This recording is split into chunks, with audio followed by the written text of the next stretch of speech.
Pourquoi la dynastie des Tang nous fascine?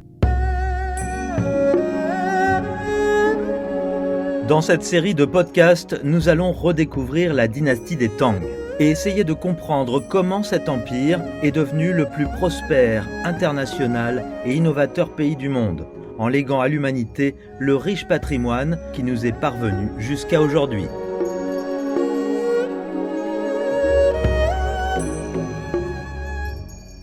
Épisode 3, comment la dynastie des Tang fonctionnait.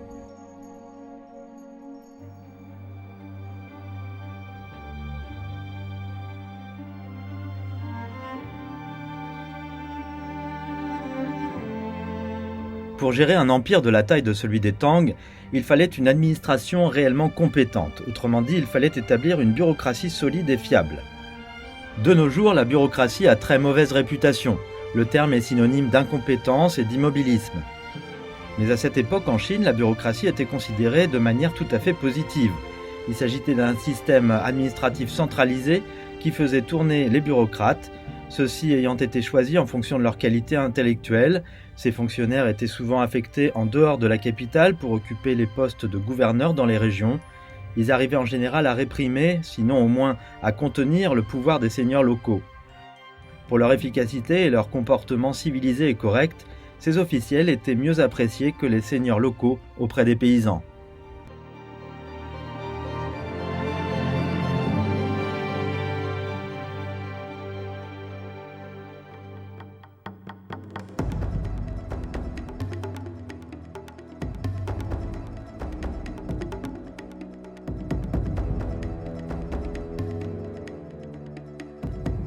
Dès les premiers temps de son règne, l'empereur Taizong a averti qu'il n'y aurait pas de place pour une bureaucratie superflue et coûteuse.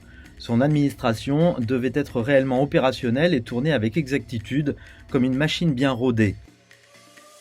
Chaque fonctionnaire était responsable devant lui, chacun était un rouage d'un grand système. Durant son règne, il a mis sur pied une structure administrative hautement efficace qui permettait de gouverner le territoire à différents niveaux, à savoir Dao, Zhou et Xian. L'Empire comptait au départ 10 régions administratives appelées Dao. Au fur et à mesure, son territoire s'est élargi pour en compter plus tard 15. Sous les Dao, il y avait les Zhou ou Fu, les préfectures. Au niveau encore au-dessous, c'étaient les districts, les Xian. Il existait bien sûr des échelons encore inférieurs aux districts. Le village était au niveau le plus bas. Une hiérarchie complète qui permettait d'exercer un contrôle efficace. Ce qui est intéressant, c'est que ces termes, Zhou et Xian, continue aujourd'hui à être utilisé en Chine. Les officiels étaient également gérés à travers une structure bien organisée, avec au sommet 3 départements et 6 ministères, et un groupe dirigeant à chaque échelon, un service civil complet. Un canal de surveillance et de recours de responsabilité directe permettait à l'empereur, du haut de son trône, de maîtriser la situation et d'avoir le contrôle final, mais peut-être pas de la manière autoritaire comme vous pourriez le croire. Regardons de près ce mécanisme de 3 départements. On dirait qu'il n'est pas si différent du régime d'aujourd'hui en place dans les pays comme le Royaume-Uni, les États-Unis ou les pays d'Europe. Un mécanisme fondé sur la séparation des pouvoirs législatifs, judiciaires et exécutifs. Le secrétariat impérial était chargé d'élaborer des politiques et de rédiger des décrets, en général sur instruction du souverain. La chancellerie avait pour vocation de conseiller l'empereur et son secrétariat et de veiller à la légitimité des décrets émis. Une fois approuvé, le décret était adopté par le département des affaires d'État, qui avait sous son administration les 6 ministères. Un système presque parfait, géré par des personnes sages, pour veiller à ce que l'empereur exerce son pouvoir sous contrôle et dans le cadre de la loi.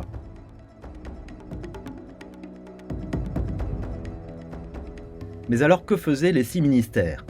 Ils se chargeaient de mettre en application les lois et décrets dans leur domaine de compétences, ressources humaines, finances, protocoles, militaires, justice et travaux publics. Ce régime de gouvernement extrêmement efficace a tellement réussi qu'il a survécu à la chute de l'empire des Tang en l'an 907.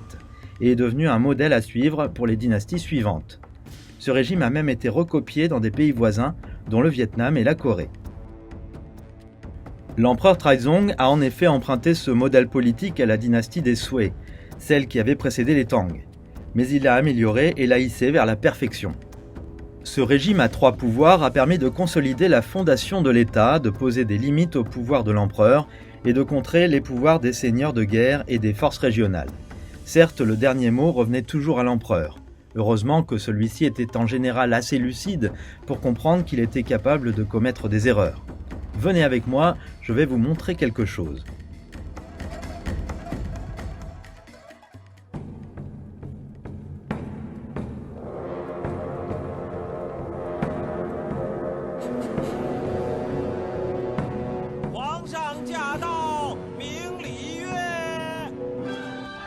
Transportons-nous dans le palais impérial des Tang, à l'aide de nos amis les artistes qui ont représenté des scènes de la cour dans leurs magnifiques œuvres.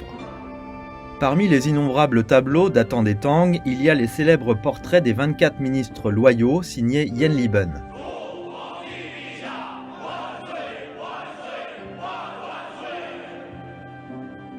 En l'an 643, la 17e année du règne de l'empereur Taizong, le grand peintre a reçu une commande de l'empereur, immortaliser les 24 ministres et généraux qui avaient remarquablement contribué à la fondation de la dynastie. L'empereur faisait garder les 24 portraits grandeur nature dans un pavillon à l'intérieur du palais et allait de temps en temps les admirer, histoire d'honorer ces personnes et de leur exprimer sa gratitude.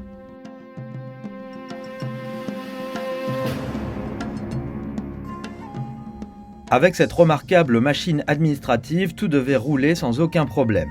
Eh bien, pas toujours. Une fois, l'empereur Taizong a voulu rabaisser de 20 à 16 ans l'âge éligible à l'enrôlement. Sa proposition a rencontré la ferme opposition d'un officiel connu pour sa franchise. Quelle bonne idée pour compromettre sa propre carrière. Mais non, la chose ne s'est pas passée comme vous pouvez le penser. L'homme s'appelait Wei Zhang. Il a soutenu que recruter des militaires plus jeunes risquait de nuire à la réserve des ressources humaines et par conséquent de rendre le pays plus vulnérable en cas de crise. L'empereur l'a écouté attentivement. Convaincu, il a retiré sa proposition. L'empereur, qui théoriquement avait le pouvoir suprême, comprenait totalement la nécessité d'écouter les conseils de ses subordonnés. Après tout, l'empire était tellement immense qu'un homme seul n'était pas capable de le gouverner. Le souverain devait compter sur la loyauté et la sagesse de ses ministres et conseillers. Pour sa franchise et sa droiture, Wei Zhang est devenu l'homme de confiance de l'empereur Taizong. Son devoir était de donner des conseils au souverain et de rectifier les erreurs commises par celui-ci. Une tâche délicate et dangereuse. D'autant que Wei Zhang avait été conseiller auprès du sournois frère aîné de l'empereur, celui qui s'était fait tuer suite à l'échec d'un complot. Quand l'empereur Taizong a demandé à Wei Zhang pourquoi il avait choisi le camp de son frère, Wei Zhang a répondu avec une honnêteté inouïe. Si le défunt prince avait suivi mes conseils, il serait encore vivant et aurait été à la place de l'empereur. Une autre fois, l'empereur Taizong voulait se rendre au mont Taishan, à quelques 900 km de la capitale Chang'an, pour tenir des rituels de prière. Il s'agissait d'une grande tradition dans la Chine ancienne.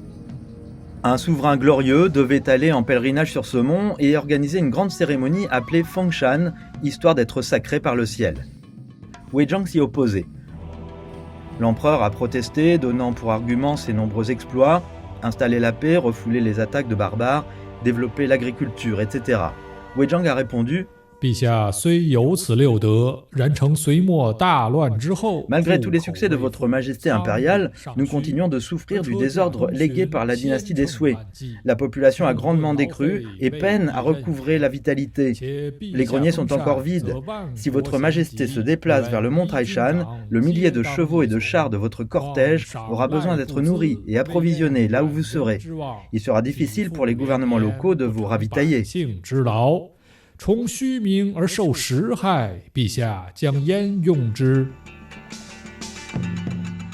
L'empereur, bien que frustré, a dû oublier son idée. Lorsque Wei Zhang, son conseiller favori, est mort, l'empereur Taizong a suspendu la cour pendant 5 jours pour pleurer sa perte. Il aimait comparer Wei Zhang à un miroir dans lequel il voyait clairement ses qualités et ses défauts.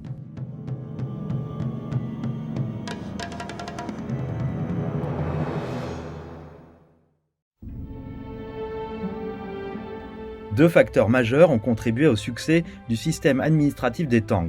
Nous vous en parlerons plus en détail dans les prochains épisodes. Le premier était le concours impérial basé sur les études confucéennes, le seul moyen pour obtenir un poste au sein du gouvernement.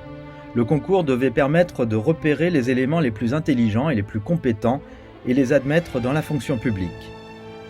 L'autre facteur était le rôle de la loi. L'empereur Taizong a établi tout un système de lois stipulant de manière concrète les pénalités pour chaque infraction, donnant un plus grand sens de justice aux outils judiciaires. D'ordinaire, l'autorité d'un empereur est incontestable. Taizong des Trang était une exception. Il écoutait volontiers les voix différentes. Il acceptait d'exercer son pouvoir suprême dans le cadre des limites. C'est cette grande ouverture d'esprit et cette attitude éclairée qui ont fait sa grandeur et la grandeur de la dynastie des Tang. Nos remerciements particuliers à la maison Sanlian Zhongdu pour son aide dans la préparation de ce podcast. Rendez-vous au prochain épisode.